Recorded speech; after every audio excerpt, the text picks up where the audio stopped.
some similar. Please give me feedback on the level at which I'm going.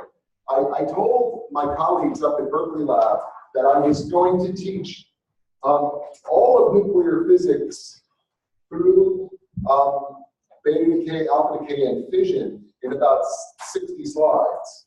And by using PowerPoint animations, they were like, no, that isn't going to happen. So you gotta tell me if this is going too fast or if you're too long. Okay? We are actually, my goal going forward, and I think it's worth spending a couple of minutes on the technical side, just to be clear. In previous incarnations of the course, the idea was to give you really a kind of a general overview, I think, of nuclear science and engineering as part of what that was my job, my half of this role. I think that actually the focus here should be supportive for the real mission, which is the policy. So I'm going to get through a lot of the technical stuff pretty quickly. We're going to be done. And then what we're going to go into is the stuff that I can kind of bring to it that's a bit different, which is a discussion of nuclear testing, of stockpile stewardship, and then of the current era that we find ourselves in, which is non-proliferation, nuclear forensics, counterterrorism. You know, although who knows, maybe we'll zoom back to the past, which would be sad. So in other words, I'm planning to finish the technical stuff a bit earlier so that we can spend some more time talking about those other topics that I think are more relevant. Okay, so that being said, let's go back and kind of recap where we were and finish up decay processes and get you into fission. Okay, sounds sort of dangerous. Getting you into fission. Okay, but you're all falling apart. Okay. So we talked about beta decay before, where we can turn a proton into a neutron or a neutron into a proton in order to get back towards this central valley of stability, a nucleus that's got the right number of protons to neutrons. Okay? There's another really simple way to understand this. Do you remember these diagrams that I showed? This is the well, the potential energy well that neutrons live in. This is the potential energy well that protons live in. It's higher, it's boosted, and it's got a barrier because what do protons have that neutrons don't? Charge. That's it. And really, this analogy that I've done here with like a well and round incompressible balls supposedly sitting on top of one another, this is actually a really good analogy. It's kind of sad how simple this is. Ideally, you shouldn't have this stack of balls be a lot bigger than this stack of balls, or vice versa. Because then what would happen, right? If that does happen, beta decay will take one of those balls and move it on over to the other side, which means, of course, that it has to turn it into the other particle. That's what beta decay is just doing. It's evening out the heights of these ball stacks. That's all that's going on. That's going to be really important later when we talk about fission. Because if I go a really heavy nucleus like uranium, do you think that nucleus would have equal numbers of protons and neutrons, more neutrons or more protons? Who thinks that it would have more protons than neutrons if you're uranium? Who thinks that it would have more neutrons than protons? All right, it would, because again, protons have charge. That's really what it's all about. Now I want you to notice one more thing about these plots. Energy, in general, total energy is a positive quantity, but potential energy, that doesn't have to be. When you talk about the potential energy of a particle, one convenient way to do it, somebody pointed out, you just set 0, I think somebody from this side, at any level. And so what happens is that we usually set 0 potential energy right at the limit of a well. Basically, then if you're above 0, the particle is free, it can leave. And if you're below 0, it's bound. But you can set it anywhere. If you like the number 8, you can set it to be 8. It's a little arbitrary, but you can do whatever you want. So negative potential energy is okay, and we use it in nuclear physics often. How about kinetic energy? Could we have negative kinetic energy? Do you remember the kinetic energy formula, I believe, that Professor Van Dipper showed? Kinetic energy, you're moving relatively slow, is 1/2 the mass times the velocity squared. Can that thing be negative? I'd have to do something really weird. I'd have to create negative mass, right? one half is always positive, or I'd have to make velocity imaginary. Okay? So really that isn't going to happen. It actually does happen inside of the event horizon of rotating black holes. And that's completely outside of this. Okay? So don't worry, no rotating black holes here. Okay? It's going to be a class policy. No rotating black holes. So there's one other thing I want to just quickly jump aside to. I showed you the National Nuclear Data Center's website before, and you'll be expected to utilize it. There's another really nice website that you can use. This is LiveChart from the International Atomic Energy Agency. The data that you access, so this is a picture of the A=137 mass valley, okay, going all around here. The most stable, the unstable, okay? And it's, I think, aesthetically, I'm not as drawn to it, and it's not because it's not American. I think I like the job interface a little better. On the other hand, you can do more elaborate searches with this. But the data that it accesses, whether you use LiveChart or the chart of the nuclides from NNDC, is irrelevant. The data you access is the same data. It's the nuclear structure decay data libraries that we populate as part of the international community. So it's an NSTAT, the Evaluated Nuclear Structure Data File. Okay. So we've done beta decay, and beta decay is really important if you're going to understand fission, because the fission fragments that we make off of something like uranium, like we said, has more neutrons than protons. We break it up, there's too many neutrons, and some of those neutrons are going to transform themselves into protons. Some of those take a very long time, and they're liberating energy all along the way. What that means is that if you've got a bunch of fission fragments around and you have them just sitting, they continue to be hot for a long time. And that offers the possibility, even if you shut off a reactor, of the reactor overheating and melting. Okay? So when you hear about meltdown, it's because this beta decay stuff is going on much later. But there's still one more type of decay that you really do need to understand, because it influences nuclear weapons by making them. Okay, all the material that you have in a nuclear weapon, the heavy element that fissions, okay, is subject to another type of decay called alpha decay. Okay, so in alpha decay, we don't conserve the number of protons and neutrons. We actually lose 2 of each. So this was an example that was hidden craftily by me with the boxes from before.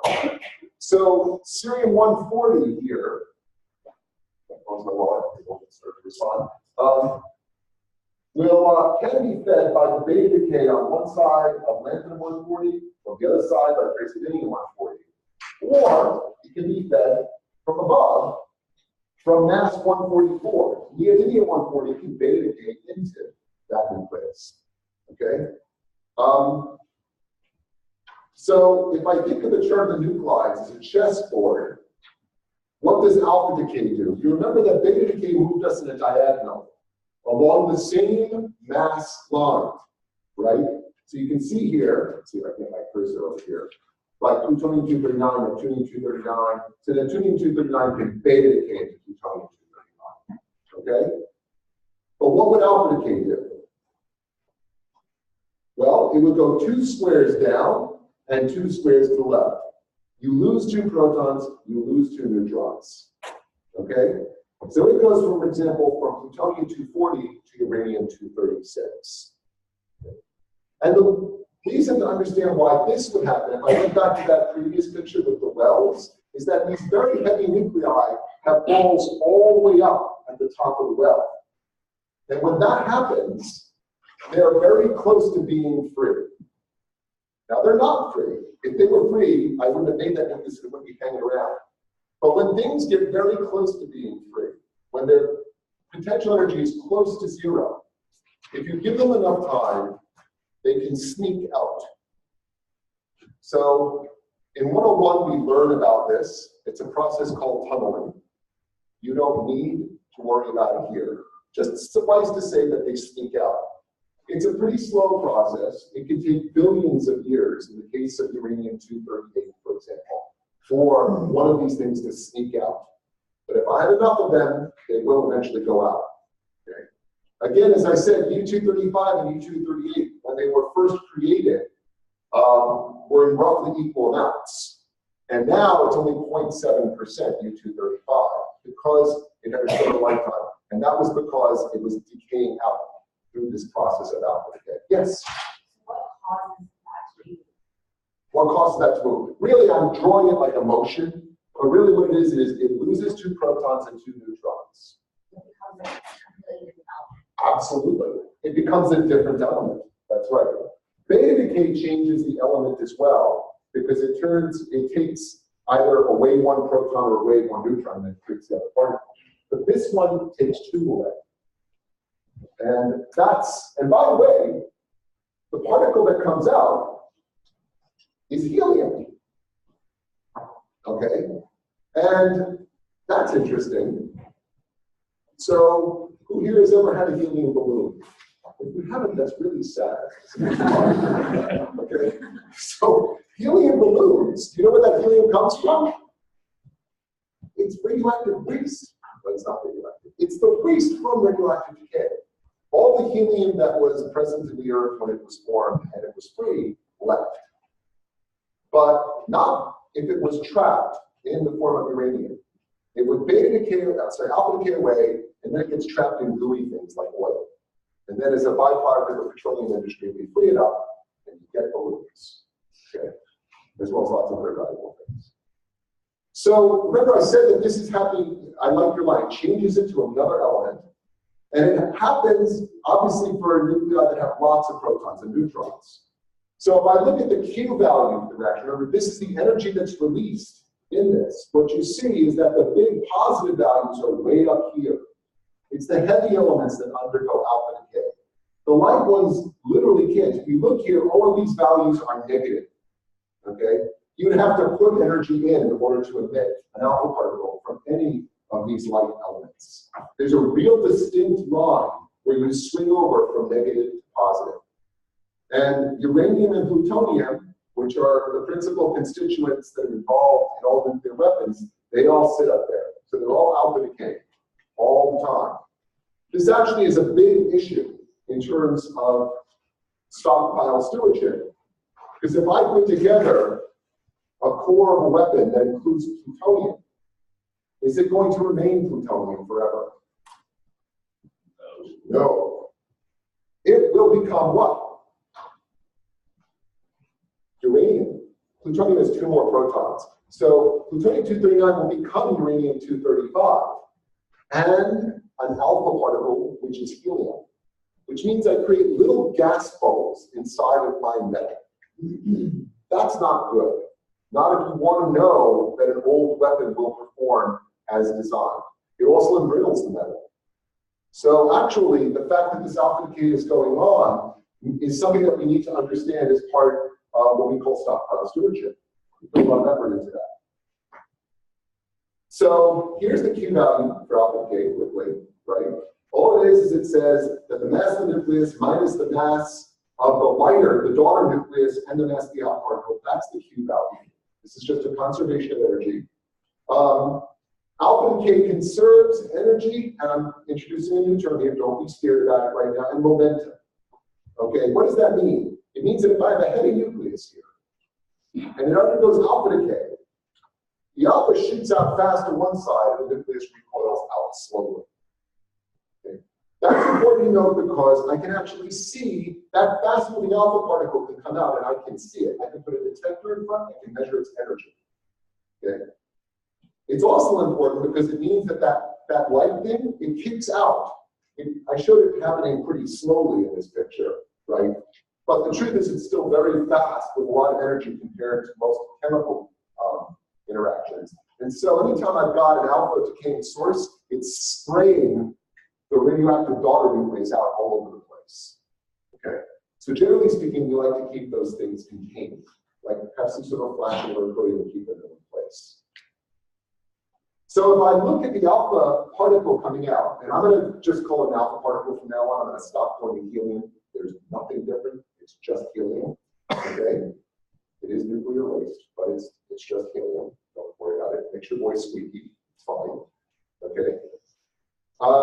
I can calculate the Q value for the decay. In this case, it's a uranium-235, which would then become thorium-231. Again, mass number has to go down by 4, proton number by 2. It turns out to be 4.678 MeV. Okay, so about 4 million times more energy being released here than if I, for example, took that uranium and burned it. Okay. Not all of that energy comes out in the alpha particle. Remember that picture. The alpha particle shoots out really fast, but not all of it. The fraction that comes out in it is just 1 minus the ratio of the masses. Okay? 4 over 235. That's the number. So that means that the other portion is going out in the heavy product. Okay? In this case, it's thorium, and that should be 231, not 235. Okay? And it's about 80 kilovolts, which is still 80,000 times as much energy. Okay? And you can measure it. We measure it. This is what a spectrum looks like. We can actually see this and know that we've got, by measuring the peak, the positions of these different peaks, I can tell you what's in that sample, and that's important. So I can go back and figure out what's present in it. Okay? All right. So one last thing. Let's go back to the 80 volts, 140, and the 141 Nash chains. Just looking at the bottom of them over here. Okay? Praseodymium 141 over here, and the nucleus whose name I will not pronounce in the presence of my home on the other side. Okay? So what you should know here, it's a subtle point, but it's important to note this. This is the bottom of the valley of stability. These are the most stable elements of any volt, which have 140 protons of neutrons or 141 protons of neutrons. What you see here in the case of this one on the left is that there's a very big gap going from this odd element, either lanthanum 140 or praseodymium 140, going to the unmentionable nucleus 140. If you look over here, there isn't so much of a gap. The big gap instead occurs over here, going from the odd even to the even odd. Those gaps, the biggest changes happen whenever the decay process would complete a pair. What do I mean by that? Let's look at lanthanum 140. Okay? Lanthanum 140 has 57 protons. The other one, cerium 140, it's got 58. So when it undergoes beta decay and it swaps one of its neutrons into a proton, I've completed a pair. I now have an even number of protons. This pairing is really important. It'll play an important role later when we start to ask the question, why does one nucleus work to create a reactor or a bomb and another one not work? It has to do with this pairing. In this particular case, if I go from lanthanum 140, there's 83 neutrons. When I go over here to cerium, it's 82. Again, I've actually completed a pair. I removed the odd neutron and turned it into the complementary even proton. That gave me a big bonus in energy. Pairing is very important. Okay? And it will come back to us. So not completing a pair, that's what I'm showing here with these blue arrows, doesn't give you very much energy. The beta decay will still happen, but it's not going to give you quite as much energy. Okay? This pairing energy plays a really important role in fission. And we'll come back to that, probably, maybe even Monday. Okay?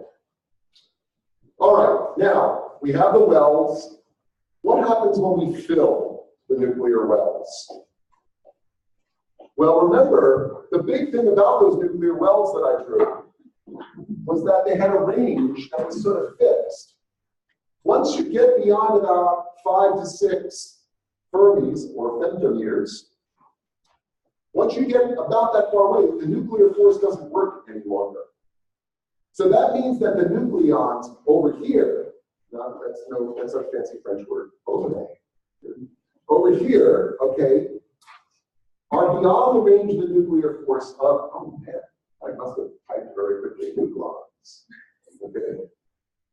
Do you see what I'm saying? At this point, literally, these protons over here and neutrons don't feel an attractive force to the ones on the other side. Now, they do feel it from their nearest neighbors, but it's no longer the whole thing working together. This is completely different in gravity. If I kept making the Earth bigger and bigger and bigger, you would just weigh more and more and more. No problems there. In this case, it doesn't happen. Now you actually can end up with nucleons further out not being held by anything other than their nearest neighbors. The force becomes less. And the binding energy curve, remember which we drew before, the binding energy curve begins to go down because those nearest neighbors aren't there anymore. They do still feel some force, but they don't feel the entirety of it. If I just keep lumping more and more on, you'll eventually reach a point where the repulsive actions of those protons are not overcome by the attractive nuclear force. Remember that nuclear matter, here's one problem with this picture. I had never seen this picture, it was very good. This draws them as being like the protons and neutrons. The truth is they also mishmash it together. They're filling well separately, but they're kind of uniform. If you did a core sample for nucleus, you get equal fractions pretty much everywhere of protons and neutrons. So what happens is you begin to reach the point where just the nuclear force is not sufficient to hold the charge in any longer. And what happens? Fission. That's it. I've often thought that it's unfair that atomic weapons are called atomic weapons or nuclear weapons. The core of them, they're really Coulomb weapons. Doesn't sound as nice, but that's what they are.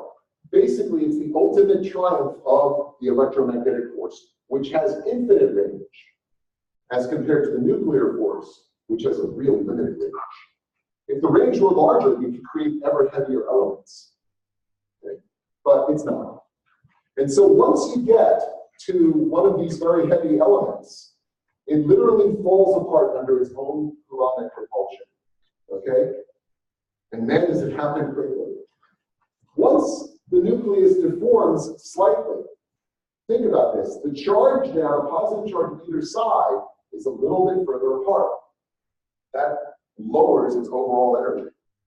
And this is unstable, because once that happens, it just says, hey, that's great. It keeps rolling downhill. Okay. It does that in about 10 to the minus 20 seconds. Now, I think from a nuclear physics standpoint, it's really interesting. It actually hangs out for a little while before deciding to go into that shape. And unfortunately, we can't talk about that here, but that's fine. Not because of classification, because of it's way too complicated. Once it starts down this path of separation, it's going to get there. And it's going to happen really quickly. So in 10 to the minus 20 seconds, this nucleus falls apart. And it's really hard to find an accurate picture on the web of what happens. Everyone seems to show in the next step that I get these two fragments coming out and a bunch of neutrons freeing out in the middle.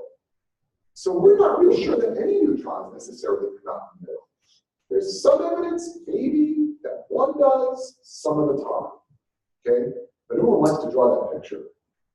The reality is that what happens is that the two fragments, when they come out, they have too many neutrons and they have a lot of energy. When this rubber band of a neck, and we call it, technical term is a neck, when this thing snaps, it creates a huge amount of energy in the two fragments. They are very hot. How hot? We actually know. It's about 12 billion to 15 billion degrees. Each one of those fragments is really hot. And what happens is all the protons and neutrons in that thing are seething around. And as they seethe around, because the neutrons don't have a Coulomb barrier holding them in, one of them just leaves. And then maybe another one leaves.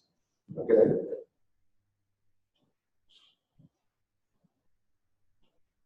That's, that process takes about 10 to the minus 18 seconds. Still very quickly.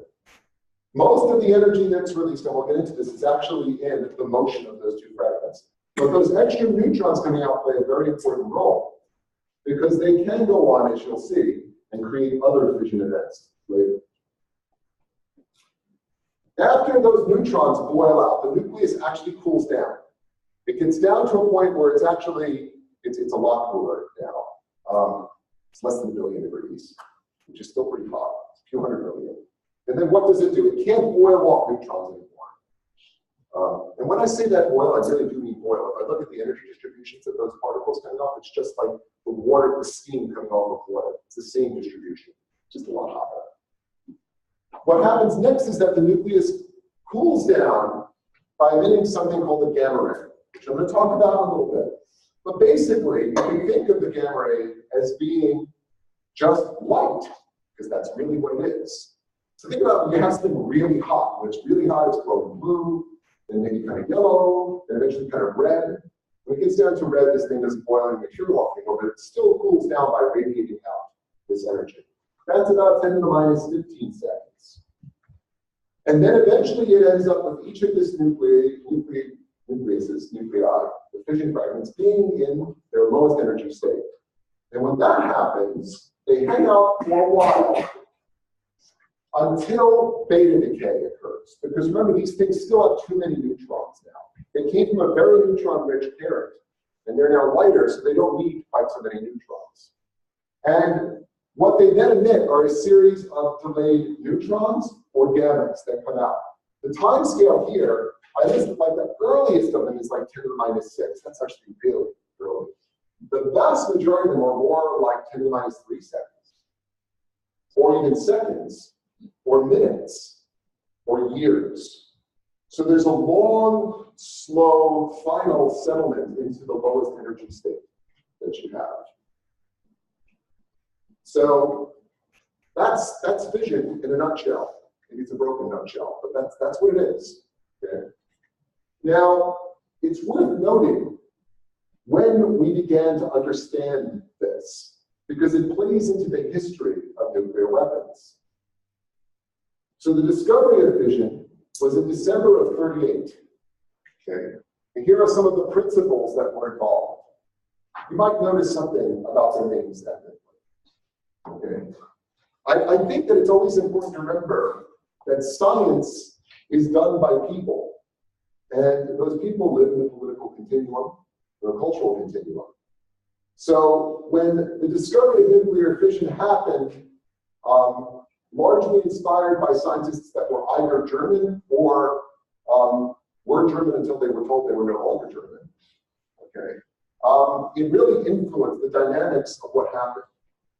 What do I mean by that? It means that it was no longer just an academic pursuit. Immediately, it was clear that there was a lot of energy coming out, and that this was potentially interesting, and that it was linked to uranium. And now uranium became a valuable commodity in its own right.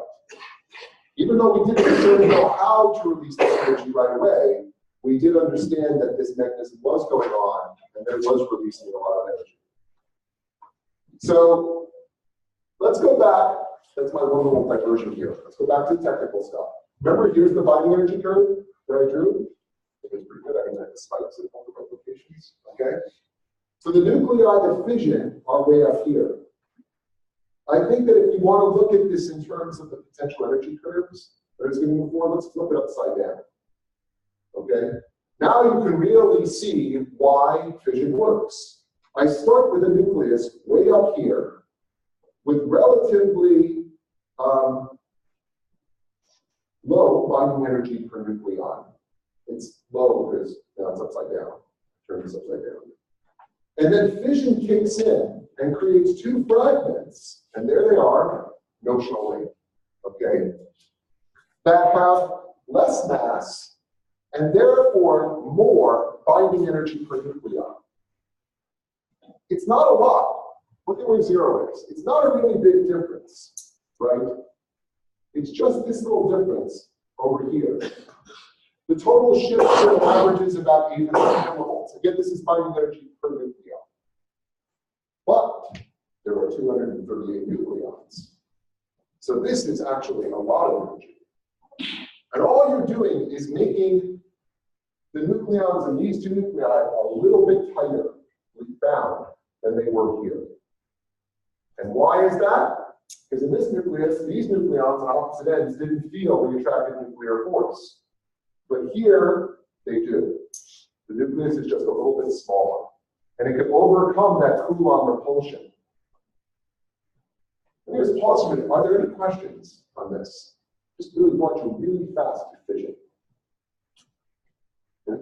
I could measure the masses of these particles, of these two fission fragments, plus the neutrons that leaked out of them. Yes? So you said that as like particles get closer, the strong nuclear force gets weaker. Yes, but not, that's true. I did mention that in the previous lecture. I gotta be careful about those little interesting nuggets. They have to get a lot closer than they do in a proton or neutron. It's a very good point. If the particles get to within about 10 to the minus 18 meters of one another, then yes, the force actually gets slightly weaker. It does. That only happens in a few outstanding laboratories. It doesn't happen probably anywhere in the universe. But we created a few labs where we can do that. Okay? But otherwise, things are frozen at about the size of a proton or a neutron, which is 10 to the minus 15 meters. Great memory. You're absolutely right. Any other questions? Okay, we're doing really good here in terms of time. We've got 9 more minutes. Energy partition. Okay? So each fission overwhelmingly produces 2 fragments, or about 3, 1% of the time. That's called ternary addition. It's only interesting to physicists. Okay? Usually this is a heavy fragment and a light fragment. Okay? It's not necessarily the same fragment pair each time. And that's an important thing to know. It doesn't always break up into the same pair of fragments. And the fragments have kinetic energy and excitation energy that are not necessarily the same amount each time.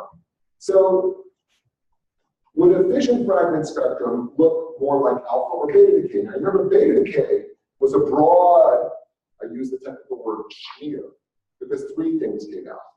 In alpha decay, you got the alpha particle going one way, the heavy nucleus going the other. So the process of fission looks like which one of these more? Alpha. It is 2 particles. There is no hidden fission neutrino to worry about. They're really just 2 things, flying out in opposite directions. We measured that quite nicely here. I can't help but give a plug for a former postdoc, the gentleman. This is what the energy looked like for fission fragments that we saw. This was in a very specific experiment where we induced the fission in a different way that's normally done. And it's worth noting, it is a broad distribution, a light fragment and a heavy fragment. But any one fission event might produce one pair like this, or another pair like this, or another pair like this. The probability of one of these happening versus the other, that's called the fission product yield. We really are in a bad place right now. We haven't actually looked at fission product yields in about 35 years, and we've got a lot more data to figure out. So we're now sort of in the international community right beginning to go back to this again and say, what are the yields precisely? And it's important because these things go on to form beta decay products that we need to understand if we want to understand reactors, or if you want to understand the debris that will come out following a nuclear event. Okay? And then the last point here to note is how the energy is partitioned. It's about 200 MeV total that comes out, so 200 million times a chemical reaction and energy. Almost all of it comes out in 10 to the minus 20 seconds in the kinetic energy of fragments. The gamma energy that comes out is about 7 MeV. Everything else is small, okay? And there's a piece here, because the fragments do undergo beta decay, they emit neutrinos. And there's about 10 MeV that's stuck up in there.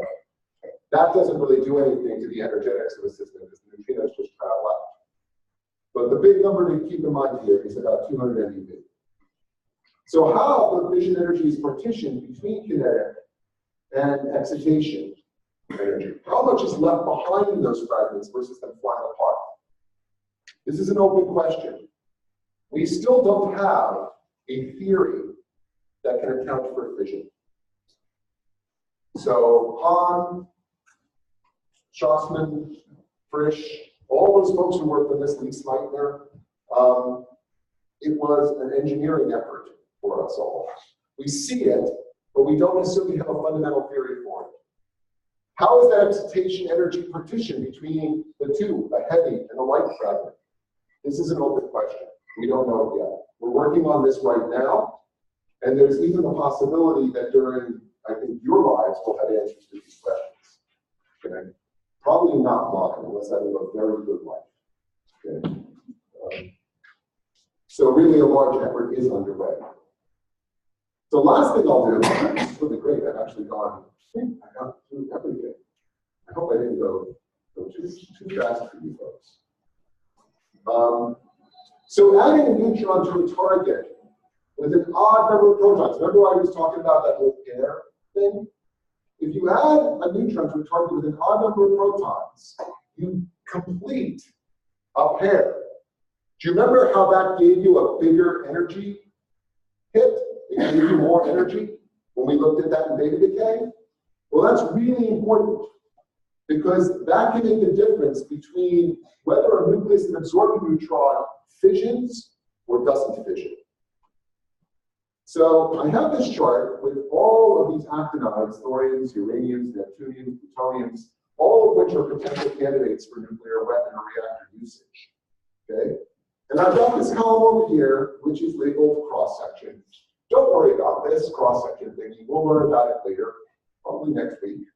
It'll be fine. For now, just think of it as being proportional to the fission rate or probability, because it actually is. Okay? So a nucleus that is a big one of these cross-sections next to it means that it's quite likely for that nucleus to fission. And one with a small one means it's unlikely. And you can look and see, there is our friend in the middle, uranium-235. It's what we use to power our reactors here in the US. It's the first constituent that we had in nuclear weapons. So this one definitely you can build a weapon around this thing. And the big thing to note is that it has 92 protons and 143 neutrons. That is an odd number. So when uranium-235 captures a neutron, you complete a pair. And remember that slightly bigger arrow that I had in the energy, the beta decay?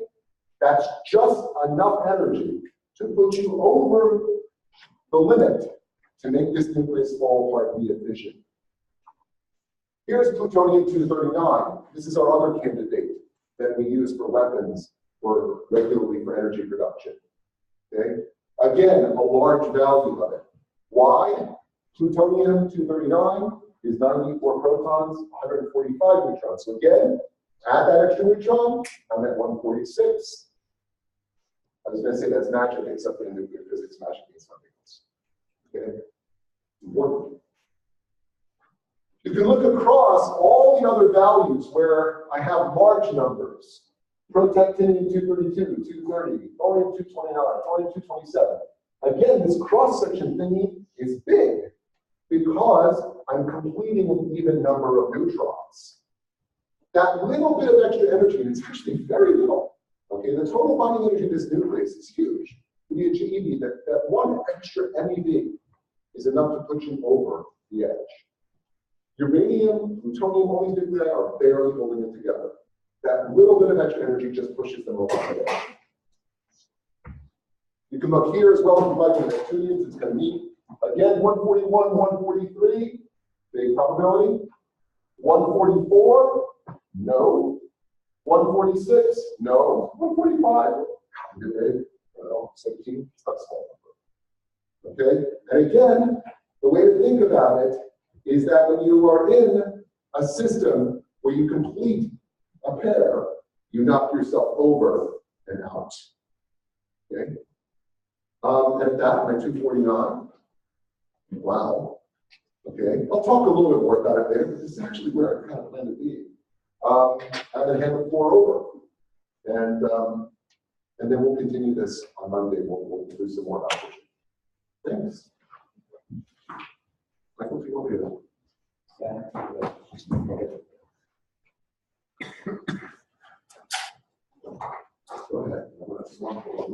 Fusion? Fusion, Yeah. I think that we do this. It's gonna magically work. Happens magic.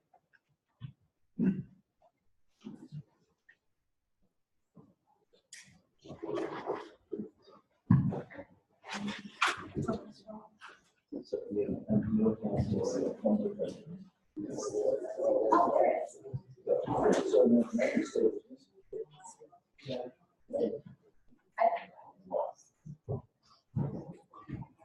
No. Okay, so now we're switching back to the series of events that led to nuclear weapon use and then the onset of the Cold War and the US-Soviet nuclear competition. So just again to review, go back a little bit. So Professor Bernstein showed the photos of Hahn and Meitner and Strassman.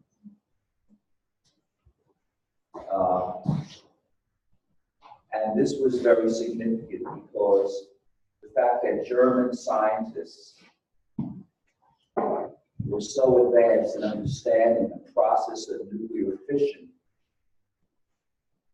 and this was the would obviously be fed into the Hitler regime. This was an enormous alarm bell for the British in the United States to initiate a crash effort to build a nuclear weapon before the Germans did.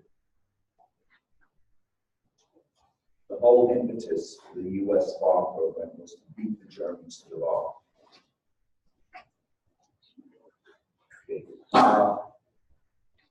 Now, I mentioned earlier that MAUD, the Military Application of Uranium Detonation Committee, the secret British committee that really did the pioneering work to show the military application of the fission of U-235, that those ideas were learned by the Russians, unknown to the US and to the British. So the Russians had the knowledge, the conceptual knowledge of the MAUD Committee in '43, and they had scientists feeding them information about the Manhattan Project throughout the Manhattan Project from '42 to '45.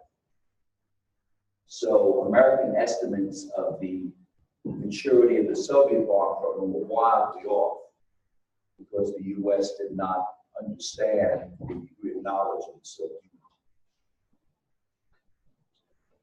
Union. And I had told you earlier that Heisenberg was running the German program, and for whatever set of reasons still not fully understood, Heisenberg either sandbagged the program or didn't fully understand the technical requirements.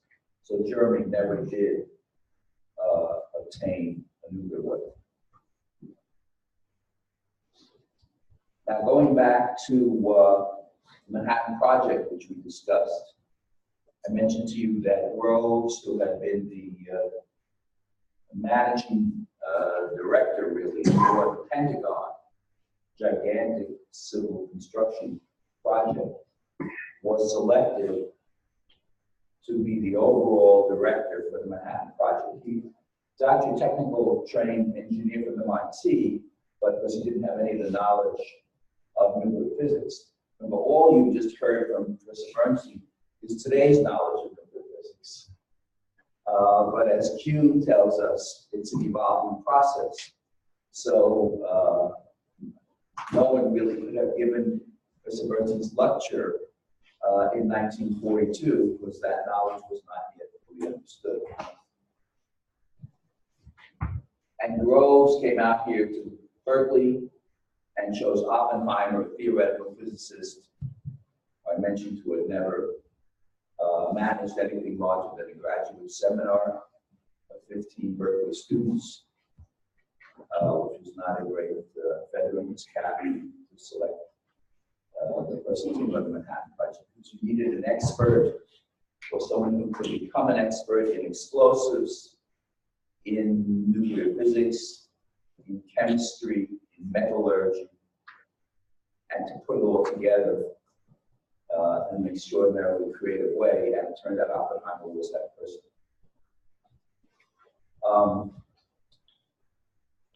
The Manhattan Project, most of the research being done at Los Alamos in northern New Mexico, with several other major activities going on.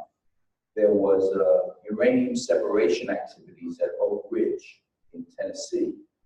Remember, natural uranium in the ground is more than 90% U-238, which is not fission. It's only 0.7% U-235.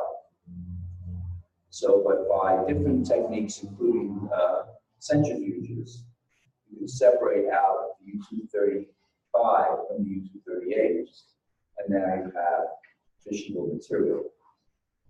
So that was one stream of fissionable material coming to Los Alamos. The other was plutonium, as Professor Bernstein mentioned, plutonium-239, which is not found in nature, but is a byproduct of the operation of the nuclear reactor.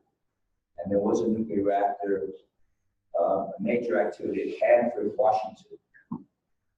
And they produced, in its operation, the spent fuel rods, and you chemically separate out plutonium-239 from the fuel rods, and they have another source of fissionable material.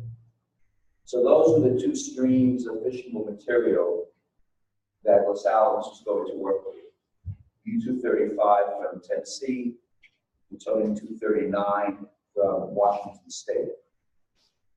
There was a competition of different designs for the bomb. And originally there was a design, a so-called gun-type design, using plutonium, until scientists at Los Alamos and Washington State informed Oppenheimer that there were unstable byproducts of the gun-type design for plutonium. Plutonium-240 also was released, and that was not helpful in the fission process. So then the Manhattan Project shifted to two different designs. A gun-type design using uranium-235, and an implosion design, compressing the plutonium nucleus together, plutonium-239. Oppenheimer and his colleagues were convinced that they fully understood the processes by which the gun type would work with uranium-235. They were less convinced that they fully understood the implosion of plutonium-239. So when they had the first bomb ready to be tested, and it was tested at Alamogordo, July 16, 1945, they decided to test the device that they had less confidence in. The Trinity implosion design and plutonium device. And that was dropped from a tower, July 16, 1945. Now remember what's going on in the world at this time. The world had been at war. The U.S. ended the war after Pearl Harbor was attacked in December 41. The U.S. might never have even gone to war against Germany if Germany had not declared war on the United States after Pearl Harbor was attacked. As I mentioned, that was a major mistake of theirs. The stopping of the bombing of England, the declaration of war against the United States, and then the invasion of the Soviet Union were three gigantic mistakes by Hitler, which cost him the war. Truman had succeeded Roosevelt, talking about Truman, the failed Alpha-decay in Kansas City, and his limited knowledge, and most of the things we're talking about here. But but a very pragmatic and decisive decision maker. And in July, it was already a couple of months since the Germans had surrendered. The Germans surrendered May 8, 1945. The Japanese had not surrendered.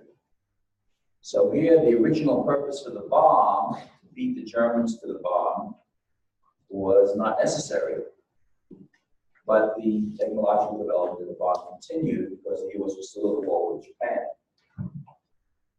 Truman was notified that the first test would take place while he was in Potsdam at a meeting with the British Prime Minister, Clement Attlee, who replaced Churchill. Churchill amazingly was defeated for re-election after the war, and Stalin. And of course, Truman, the British were participants in the Manhattan Project. So Truman was well aware that Clement Attlee knew the basic understanding of what was going on at the Manhattan Project. But neither Attlee nor Truman had any knowledge whatever that Stalin was fully informed of what was going on at the Manhattan Project. And I think, did I mention last time that the staff had stayed up all night? I don't remember, but the staff stayed up all night going through different scenarios of what Truman should tell Stalin about the bomb and what Stalin's reaction might be, and what Truman might say. And they finally advised Truman, and he followed the advice, to just tell Stalin that the U.S. had a new weapon of extraordinary destructiveness. And Stalin said to Truman, good, use it, which was not one of the options that Truman had been prepared to respond to. So maybe that should have been a tip-off that Soviets knew more about what was going on than we realized. Right after the Potsdam conference, Truman came home and was informed that this bomb was successful, and now there were 2 other bombs ready to be used.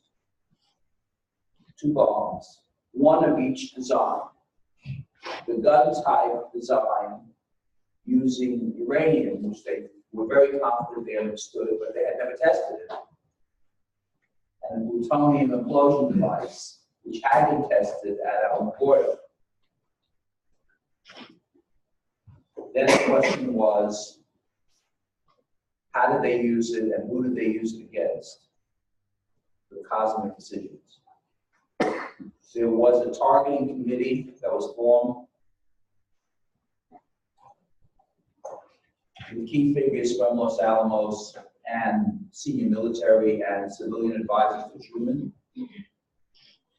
And because they were now working with the fact that there were 2 bombs that were available to be used, they would have 2 targets.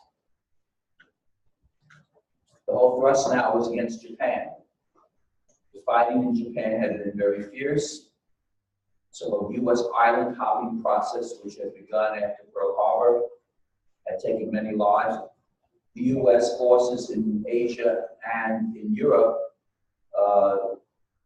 suffered 250,000 deaths in the 3.5 years since the war. 250,000 Americans had died, and multiple times of that had been So there was tremendous pressure on Truman to end the war as soon as possible, especially since Germany had surrendered. Truman conveyed to the Japanese that their ally had been defeated. The U.S.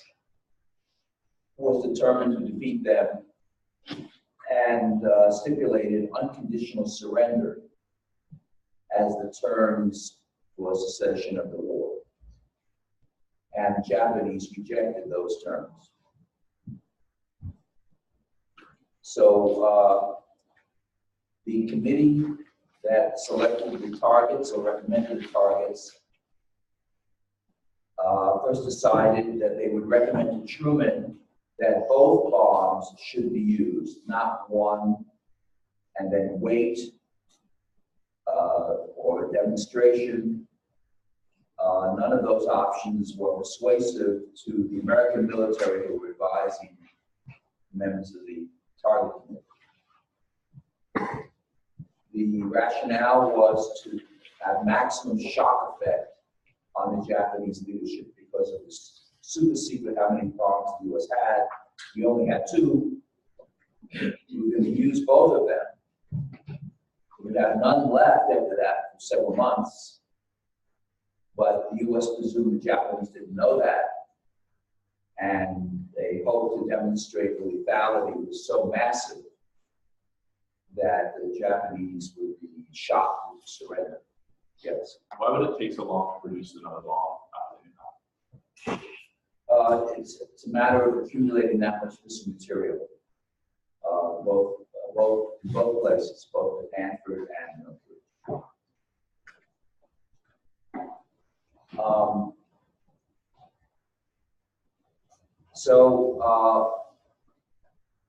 One set of targets was selected, and in that set, for the first bomb,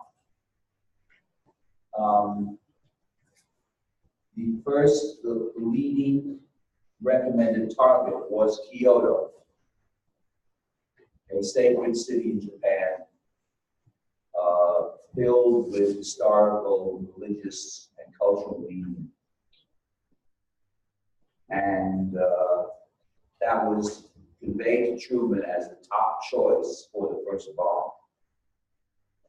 But it was also decided that the target committee should provide an alternate target for each bomb. And in the first case, the city selected for the alternate target to Kyoto was Hiroshima, which is a major industrial city. So Kyoto, Hiroshima, bomb 1. The second bomb, which would be delivered a few days later, but by B-29 bombers flying from the Western Pacific. The top choice for the second bomb was Kokura, K-O-K-U-R-A, a major city geostrategically significant between Honshu and Kyushu in the central and southern islands of Japan. And the alternative for Kokura was Nagasaki. So that set of recommendations went to Truman. Truman was heavily influenced by the advice of the Secretary of War, Henry Stimson. And Stimson argued to Truman that Kyoto was too significant a target to the essence of Japanese culture to be brutally destroyed by an atomic bomb. He was already thinking about the post-war world and the effects of the bomb on Japan. So Stimson made the case to Truman that the first bomb should not be dropped on Kyoto, it should be dropped on the alternate city of Hiroshima. And Truman approved that. The second bomb was accepted to be dropped on Kokura, with Nagasaki only as an alternate. But there have been a lot of bombing in the area of Kokura, conventional bombing. And the visibility of the B-29 when it got over Kokura that day was very poor. So the pilots said they were not confident they could drop the bomb where it was intended to go in Kokura because of cloud cover. And therefore, they were told to divert the alternate target, Nagasaki.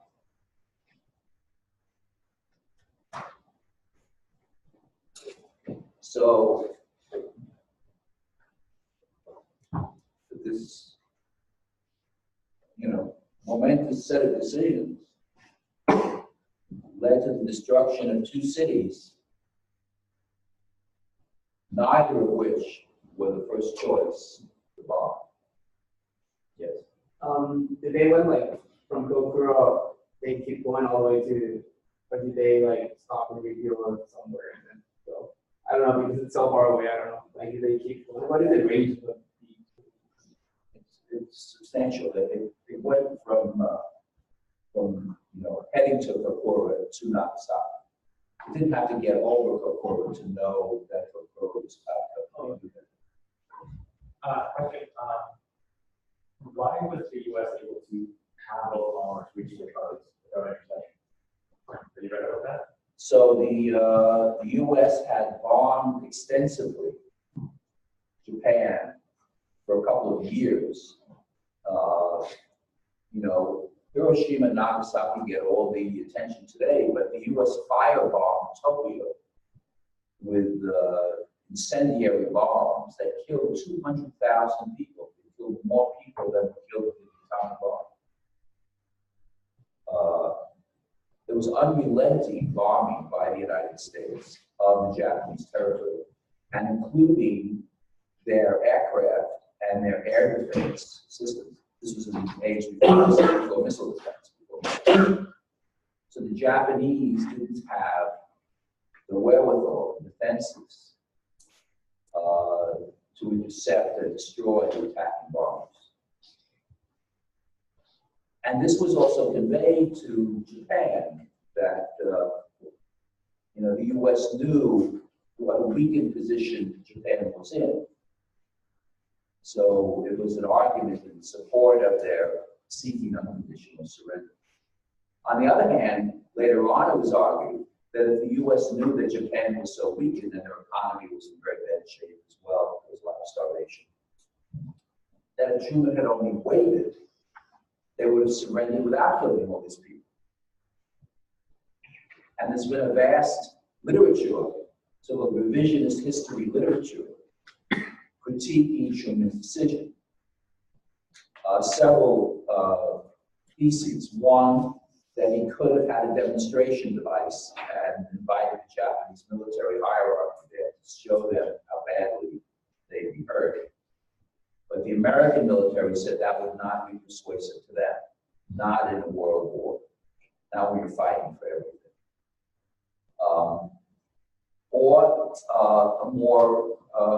A different thesis that has gained more currency is that Truman could have authorized one bomb, but then stopped and told them, we have many more bombs, surrender now. But again, at the time, the view was maximum shock effect with the two bombs. And then there's a third view, which is that the Americans were prescient about the oncoming rivalry with the Soviet Union. And the bombings were actually not about the defeat of Japan, but they were about a warning to the Soviet Union not to engage in expansive territorial quest. But there is no explicit, I've studied this subject, there's no explicit documentation to support that view. It makes kind of nice academic sense. And Truman, in his own writings, his own memoirs, says, he felt the need to end the war. He was a simple guy. He said if he had a weapon that could end the war and he didn't use it, he would have been impeached or strung up. 250,000 people had died. And it made sense to him to hit them with everything we could and hope that they would surrender. Looming beyond that was MacArthur, head of U.S. forces in the Pacific, who had designed a plan for the invasion of Japan, November 1st, 1945. That was to be the kickoff date. And the estimate of American fatalities in the event of a full onslaught of American forces onto the Japanese home islands ranged from 500,000 to 1 million American fatalities. The Japanese are so fantastic, lethal fighters, and this would be the defense of their homeland. So Truman wrote that he went to sleep at night and slept okay, because he felt that he had done the right thing. He was trying to end the war as quickly as possible with minimum American casualties and with Japanese casualties that would also be a lot less than if they had been an invasion. But I do want to emphasize that this remains a highly contentious set of decisions. So the Hiroshima bomb was of the design never previously tested. The only previous test was at Alamogordo, and that was the implosion device, the plutonium bomb. The Hiroshima bomb, which they thought they understood quite well, the gun-type uranium device. These are rough numbers: 70,000 prompt fatalities. People died immediately from the blast and the heat. 170,000 total. Many cancer deaths and other subsequent fatalities. 3 days later, August 9, 1945, Nagasaki. Now, I had a colleague who was with MacArthur's troops and was on the first American team that went to Hiroshima after Japan surrendered, because Japan surrendered August 15, 1945. And he described driving along on a road, coming to the outskirts of Hiroshima, and suddenly there's this giant mounds of dirt. There's no city. You know, this is a highly populated area. And this is significant because the emperor had ordered Japanese officials to get to Hiroshima to find out what had happened, to know how bad the situation was. But they couldn't determine how bad it had been damaged because they couldn't get physically through to the center of the city that had been bombed.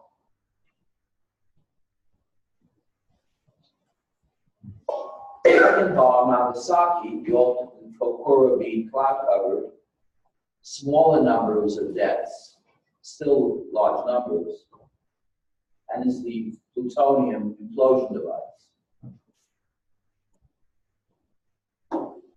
We now know from later the opening of Japanese archives that after the second bomb was dropped on Nagasaki, there was an emergency meeting called of the Japanese War Cabinet and the Emperor.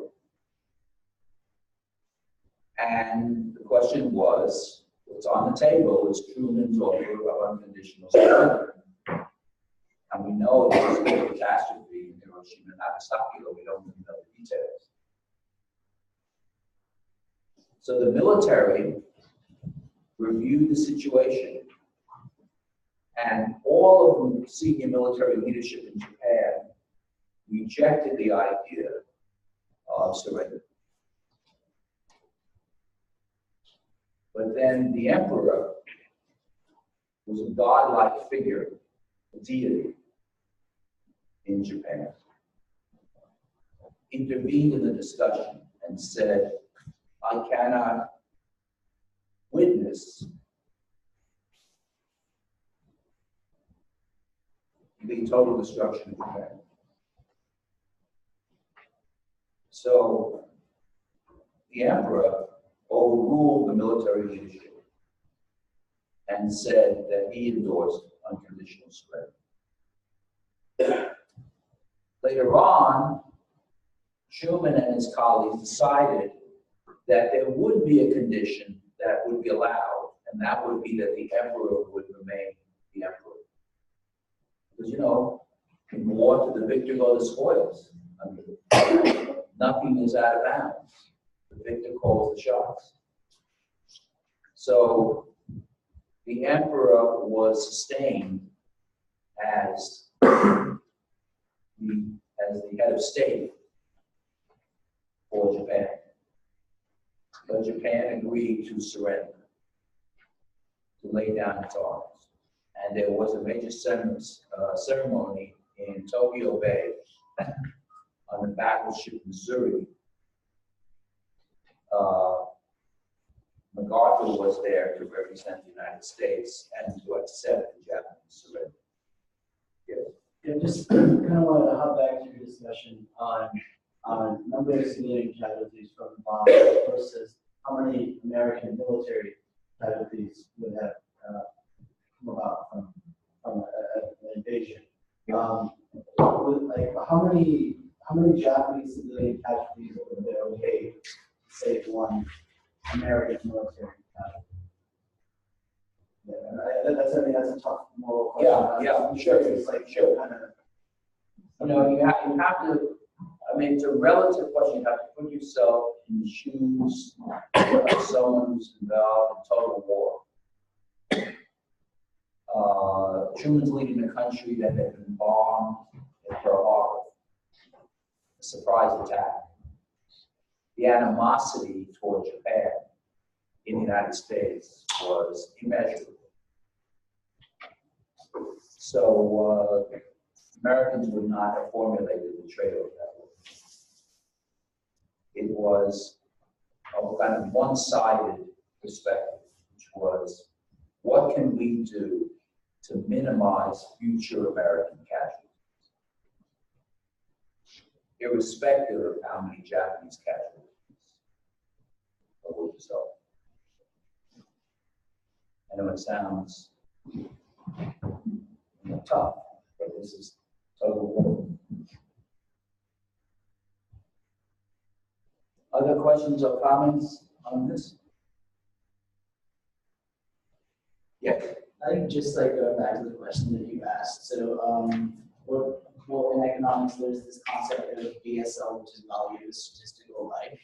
So what you can do is you can see like how much one person is worth, like how much is worth, like saving that person. And like in the U.S. in current times, it's about like $7-ish million that your life would be valued at $7 million. The government sometimes, very occasionally, looks at that and they're like, oh, your life is worth this much, or you're willing to spend this much to do that. So in terms of casualties, sometimes that's also a possibility. There were no economists advising Truman. There were military men, political figures, some of people from Wall Street, and scientists, natural scientists. And by the way, Oppenheimer, who became a later Dove and lots of other subjects, familiar with it, he endorsed the dropping of the bomb. And he was a revered figure for having orchestrated the Manhattan Project. Yes?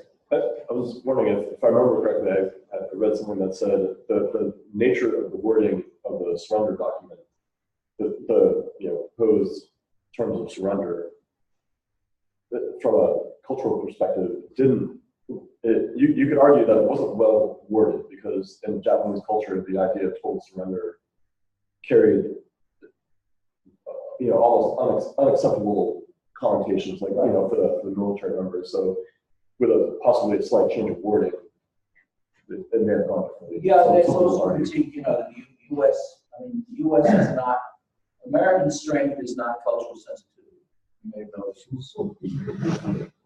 We fought in a lot of places without even knowing how to spell it. So you're right.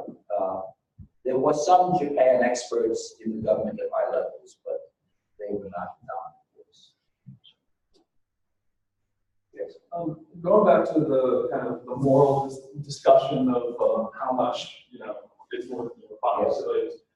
I think it's important to note in the context, as you were saying earlier, we did firebombing civilian cities for years. And so for someone making the decision, there wasn't much of a moral decision there. Because you're already okay with bombing, hundreds of thousands of. I think the scientists at Manhattan Project didn't recognize that this was a unique weapon. And that it was so staggeringly destructive. It would have a psychological effect that even firebombing a major city. But exactly how much, who knows? It never happened. They hadn't, their guess was as good as anybody else's. Yes. Do you think if the Japanese emperor hadn't stepped in, that the Americans would have detonated another nuclear weapon on Japan? My understanding is there was not another weapon ready. But had they Before continued November 1st. fighting, like if they had, would they have invaded Japan, would they have waited months to create another nuclear weapon? I don't believe so. I mean, MacArthur was a very powerful figure. Armies run according to logistical trains. There's a whole planning process. And I think Truman saw this as a stark choice. Use the bombs and induce surrender or authorize the invasion. Now, maybe, of course, the invasion is going on for a while, and then more bombs, Oppenheimer says more bombs are ready, then maybe use more bombs. But he saw that as the key fork in the road, and that he didn't want to have the U.S. Army invade Japan. He thought it would be, U.S. fatalities would be staggering. U.S. had fought in Iwo Jima and in Okinawa. A third to a half of the Japanese population was killed. Massive waves of suicide bombers. They were, totally committed to the war after all that had happened. So I think, one doesn't know, but based upon thinking of the input to Truman, on the one hand, MacArthur saying we're ready to go, on the other hand, saying Oppenheimer says we've got these bombs. I think that's how we saw the situation. When Truman decided to leave the emperor on the throne, did he know at that point that the emperor had been the reason why? I don't believe so. I think that came out later. We didn't understand Japanese decision making. We didn't have spies in Japanese high-level. Did the U.S. drop leaflets and how did that process work with the choreography of You need any warning of any kind? No, there was no warning. There was absolutely no warning. And the whole point was maximum shock effect. Kill as many people as quickly as possible and shock them into surrender. As brutal as that sounds, that was the strategy.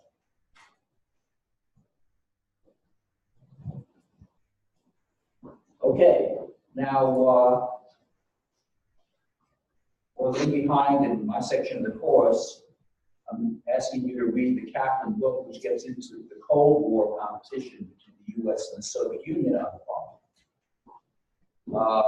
One interesting feature is that the Soviet Union, which had fought the Germans until they were invaded by Germany in June 1941, the Soviet Union had never fought Japan. The Soviet Union was neutral toward Japan throughout the Second World War until August 8th, 1945. On August 8th, the Soviet Union declared war on Japan. And in Russian textbooks, it says, we were neutral till August 8th. We declared war against them on August 8th, and they surrendered August 15th. True, but incomplete.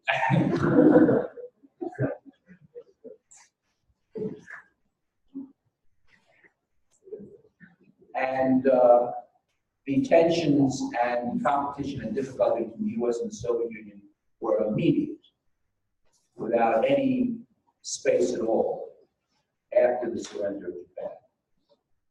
And this fueled the competition in nuclear weapons as well. In fact, one of the initial debates in the US was, how soon will the Russians get the bomb? And the estimate of the scientific community, given that they had just gone through the Manhattan Project, but not knowing what the Russians knew about the Manhattan Project, was by the mid-50s, 10 years, they thought 10 years. The Soviets detonated their first device in 1949, which is a big shock to the US. And there was a major espionage case, the Rosenberg case, where Julius and Ethel Rosenberg, Julius worked at Los Alamos, and Ethel was the typist, secretary type. And they were both arrested for conveying secrets of the bomb to the Soviet Union.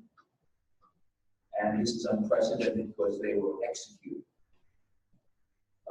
The first and only Americans executed for espionage as a result of the war. Were they guilty? So there's been debate about that. And according to, and there's been some Soviet archives that have opened up on that. And I think the consensus view among historians is that Julius Rosenberg, yes, was providing information to the Soviet Union. Ethel was a courier, so there's some argument that she did not deserve the death penalty. They had two little boys. They're still alive.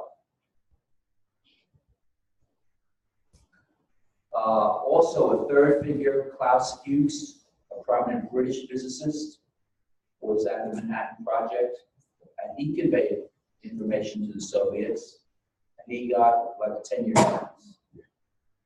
No one else was executed for espionage as a result of this incident besides the Rosenberg.